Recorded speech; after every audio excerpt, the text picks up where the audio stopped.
Hey folks, it's Stephen. I'm back in church, back from a longish vacation with my family, and I thought I'd tell you a little bit about our adventure together. So I had been to Malaysia way back in 1997 after I finished a year of teaching English in China. And back then I had almost no money and a great sense of adventure and very low standards. And so this trip was a little different this time round with my wife and my kids, and we could even afford things like air conditioning. So we took off after church back in June and flew a weird route to the little tiny nation of Qatar, and our flight got in a few hours late because we had to route around the war going on between Israel and Iran. And so we missed a flight, but then we just caught the next one and off to Kuala Lumpur in Malaysia. And Kuala Lumpur has changed a lot since I was there. It is now this sprawling, super modern capital with all of Asian humanity, it seems, figuring out how to be together. So the country's about half Muslim, and it's a kind of a laid-back Muslim, apparently, but still adheres to lots of parts of Islamic law, including dietary restrictions and many women in burqas and that sort of thing. There are mosques everywhere, but in addition to that, there's a huge Indian population that came with British colonialism, and they have temples all over the city. And then there's an enormous Chinese population, and they have been in that part of the world for hundreds of years. And they have temples and food, and so it's this great mix of humanity all together. We did urban stuff, went up some tall buildings, went to shopping malls which have blessed air conditioning because it was hot and humid. And we went in there's jungle in the middle of the city, and we spent a lot of time at night markets eating our way through this incredible mix of food. We even went to a Michelin-starred noodle stand. We spent like $30 on a family dinner, and it was extraordinary.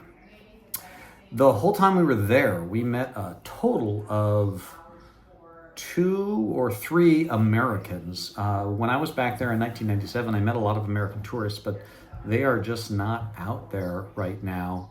On the west coast of the country, we met lots of tourists from Central Asia, China, a fair number of Russians and Europeans. And then on the east coast, we mostly met Malaysian and European tourists.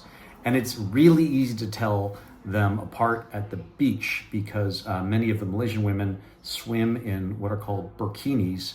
There's not much ini in a burkini. It's like a full body swimsuit. Whereas the European women were dressed in the world's tiniest swimsuits. You could make about 200 of their swimsuits from one burkini. But this all worked and folks got along. I did see a number of Palestinian flags flying on boats, and one shopkeeper said to me, "Oh, American, you have a little war on your hands." There doesn't seem to be too much too much differentiation between the United States and Israel in the perception of at least many folks in Malaysia when it comes to the ongoing complexity of the Middle East. All right, from Kuala Lumpur, we went to an island called Langkawi, which is on the west coast, right near Thailand. You can view islands of Thailand right from the peaks on Langkawi. And there we went swimming and ate and went on jungle hikes and to waterfalls. The kids went zip lining. And of course, there were monkeys because the whole country seems to have monkeys everywhere you go, which was a delight to my family. From there, we made our way, just kind of hopped over the country to the island of Pulau Perhentian, where I had been in 1997, and it is kind of magical. There are no roads there. You get there by boat, and there are a few islands, and you go from island to island by boat. The only way to get through the islands is through rough hiking, which Jackson and I did once, but otherwise we took water taxis around. And the water was just so clear and full of life.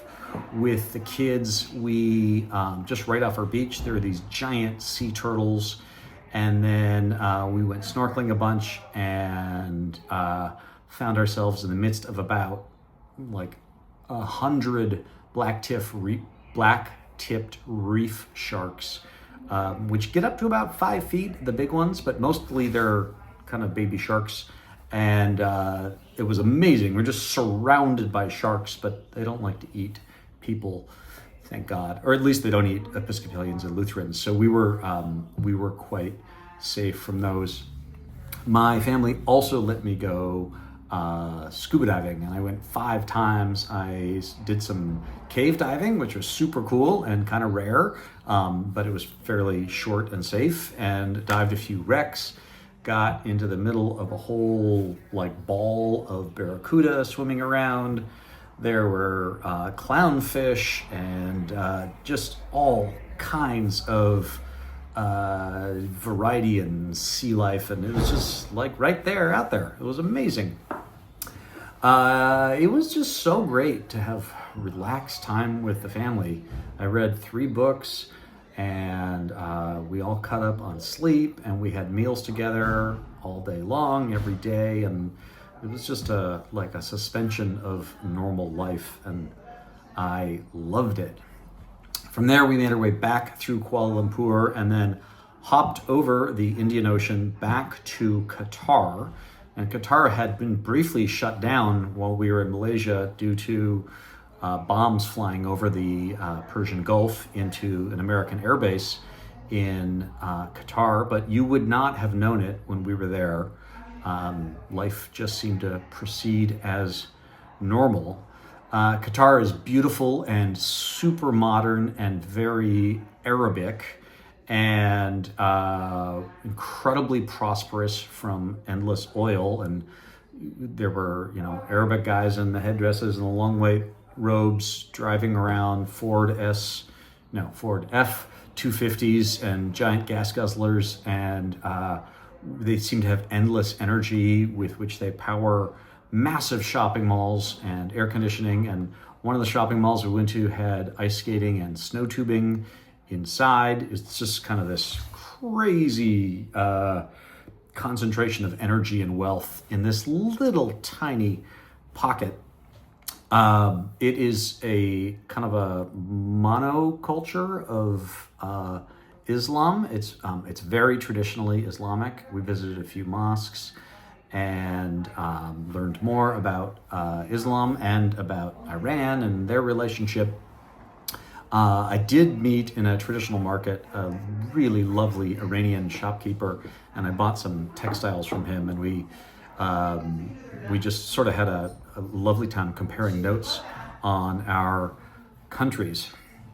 From there, then, we hopped in the plane, and it was only 16 and a half hours around the conflict in Iran, and we ended up flying like southeast and then north through the stands in Russia and over the pole and back to the United States. And over that long haul, I got to do a lot of thinking about church, and I want to thank all the folks who helped make this vacation possible for my family. So primarily the staff of our church, Michael Moran and Elizabeth Hood and Tracy O'Shea. Also our wardens on the vestry, Steve Wasson and Claire Brown, and all the people who were patient and tolerant and let me get out of here with my family for a bit so I could come back renewed and refreshed and ready to share more stories. I hope you are all doing well and thriving and balancing life in this crazy world of ours.